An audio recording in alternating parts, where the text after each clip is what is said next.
Bom dia! Então estamos estudando aqui a compreensão e constituição do universo em física. Isso é muito legal, esse conhecimento é muito vasto e lógico, o nosso tempo é curto, então a gente estuda de uma maneira superficial. Mas para aqueles que gostaram, pesquise, tem vídeos incríveis, tem publicações incríveis acerca disso daqui. Porque aqui eu vejo uma maneira muito bacana da gente entender a ciência, né? A professora Alessandra falou nos últimos vídeos lá como que se pensava o universo, inicialmente o geocentrismo, né? A Terra no centro do universo, que era a criação divina, e aquilo explicava, porque a ciência é isso, a ciência cria modelos que explicam a realidade, então ela explicava. Só que à medida que as coisas foram evoluindo, via que a explicação tinha algumas falhas. Olha, se tinha algumas falhas, aquele modelo não era genérico, então precisava-se evoluir e encontrar um outro modelo, tá certo? Foi aí que surgiu o modelo heliocentrismo, né? Que foi evoluindo. E isso é legal então para entender a ciência, que ela está sempre numa constante evolução. Cria-se um modelo, o modelo explica, começa a encontrar óbices, dificuldades, vai evoluindo, criam-se modelos mais adequados àquela explicação. E é isso que nós estamos estudando aqui, né? Então, uma das coisas bacanas foi Kepler. Kepler foi um marco. A partir das 3 leis de Kepler, ele conseguiu explicar como que funcionam os movimentos nos grandes astros, né? A partir da primeira lei, a lei das órbitas, depois a lei das áreas e a lei dos períodos. Então essas 3 leis foram um marco, tá certo? Na compreensão e constituição do nosso universo.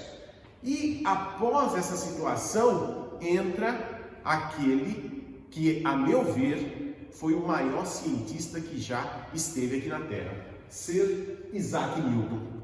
Viveu de 1643 a 1727 e teve uma produção científica brilhante que, a meu ver, como eu digo, foi a melhor devido à qualidade, devido à diversidade, tá certo? Que ele apresentou.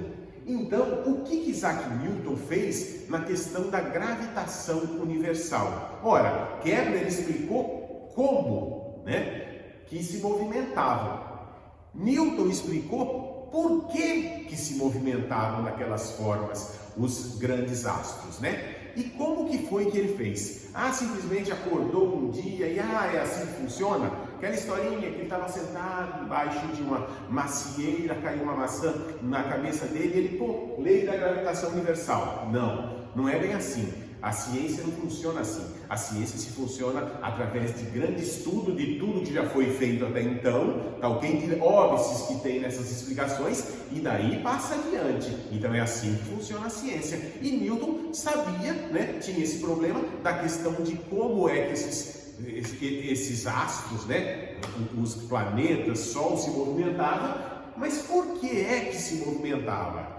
A partir dos dados de Isaac Newton, a partir dos dados de Kepler, que foram obtidos de Tycho Brahe, Newton estudando tudo aquilo lá, ele notou, né, por isso que tem a história da maçã, que a mesma natureza daquela força de que uma maçã caiu na cabeça dele, isso é lorota, né? Mas a natureza dessa força é a mesma que gere os movimentos, as interações entre planetas, tá ok? Então, são forças de mesma natureza, tá ok? Ou seja, são forças de atração. Então, Newton estudou e concluiu que corpos que possuem massa se atraem mutuamente, com uma força que é igual ao produto das massas e inversamente proporcional a distância que separa seus centros ao quadrado. Essa é a lei da gravitação universal. Matéria atrai matéria, na razão direta do produto das suas massas e na razão inversa do quadrado da distância que separa os seus centros. Matematicamente, F, para tirar a proporcionalidade e colocar uma igualdade, entra aqui uma constante G, que é a constante de gravitação universal, cujo valor é 6,67 vezes 10 a menos 11.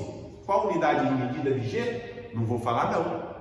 A partir dessa relação, vocês encontram que vai estar lá na prova perguntando para vocês qual é a constante de gravitação universal, qual a unidade de medida da constante da gravitação universal G. Tá ok? Então vejam só, primeira coisa importante, trata-se de um par, ação e reação. Como é um par, ação e reação, as forças têm o mesmo módulo, mesma direção e sentidos contrários, tá ok? Então aqui o Sol atrai a Terra com uma força F, ação. A Terra atrai o Sol com uma força F, que tem mesmo módulo, mesma direção e sentidos contrários.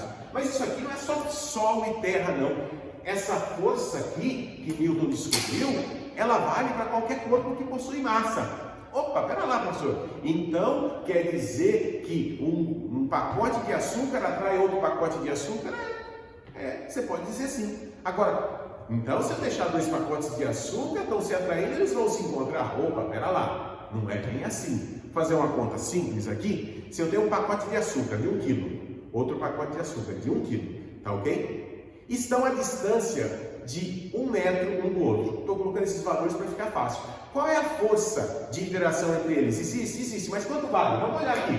F é igual massa de um pacote 1 quilo, do outro pacote 1 quilo, divididos por 1, que é a distância em metros que eu propus ao quadrado. Então, F fica igual a G, ou seja, F fica igual a 6,67 vezes 10 a menos 11 newtons, ou seja, uma força muito, muito pequena. Quando que é que essa força passa a ficar expressiva? Ela passa a ficar expressiva quando eu tenho pelo menos uma das massas muito grande, que é o caso dos nossos planetas, tá ok? Dos nossos astros. Então temos massas muito grandes e aí passa a ficar perceptível essa força, tá certo?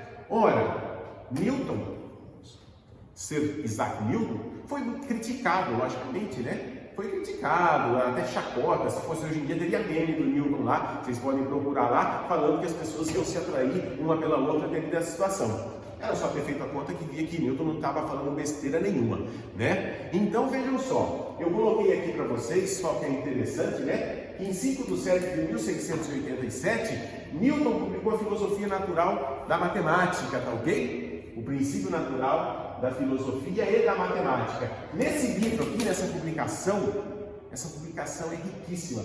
Fala da lei da gravitação universal e fala das 3 leis de Newton, aquela que nós estudamos há pouco aqui. Então, em uma única publicação, Newton fez tudo isso. E, como eu já disse aqui, né, eu gostaria de falar de outros trabalhos de Newton, até para reforçar essa qualidade. Newton falou de telescópio refletor, de decomposição de cores, série de polinômios, cálculo diferencial, etc. Série de polinômios e cálculo diferencial, quem for numa faculdade da área de exatas, vai estudar isso daqui lá. Então, ele foi Newton que desenvolveu também, tá certo? Agora, voltando aqui para a lei da gravitação universal, uma das coisas que eu acho brilhante, foi que a partir da lei da gravitação universal, se descobriu Netuno no papel. Ô professor, como é que é isso? Descobriu Netuno no papel?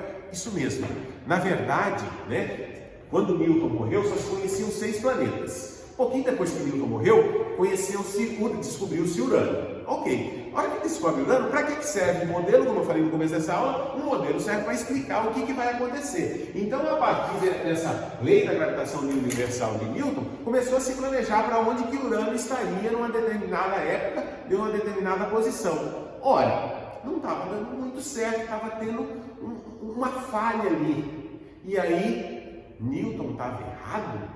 Será? Claro que não, Newton não estava errado, certo? Coube a 2 cientistas, Adams e Leverrier, a verificar, olha, o que está dando errado? A gente aplica a teoria e Urano não está onde deveria estar. Eles tiveram uma sacada, opa, pera lá, então deve ter um outro planeta que está exercendo uma força, afinal de contas todos os planetas exercem força entre si, que está alterando essa trajetória. Então, a partir de cálculos muito difíceis, esses 2 cientistas verificaram, deve ter um outro planeta que em tal dia vai estar em tal posição. Apontem os telescópios para lá. Apontaram os telescópios e lá estava Netuno. Vejam a grandiosidade disso. Descobriu-se um planeta no papel, antes de se observar. Isso é ciência, é para isso que serve a ciência. Tá ok? Caros alunos, então para completar essa aula, façam os exercícios de 13 a 16 e os exercícios de 19 a 26. Tudo isso para preparação para a AT de vocês, que logo vem em seguida aí, tá certo? Qualquer dúvida, perguntem no fórum, tá certo? Perguntem lá no chat e que nós estamos à disposição de vocês. Até logo!